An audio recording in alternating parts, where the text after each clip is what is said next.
Sebanyak 200 paket daging sapi kurban disalurkan ke warga yang berada di 4 kecamatan di Kota Ambon. Pembagian hewan kurban menyasar kepada penderita stunting dan mereka yang berhak menerima zakat. Ratusan paket daging merupakan sumbangan dari Majelis Taklim, Basnas, dan PT Taspen Maluku. Seluruh stakeholder untuk bersama-sama kita melaksanakan tanggung jawab sosial kita kepada masyarakat.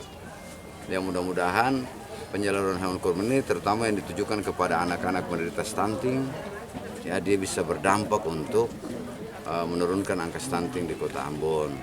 Yang untuk kaum duafa, masyarakat miskin yang membutuhkan, saya rasa itu kewajiban kita semua ya.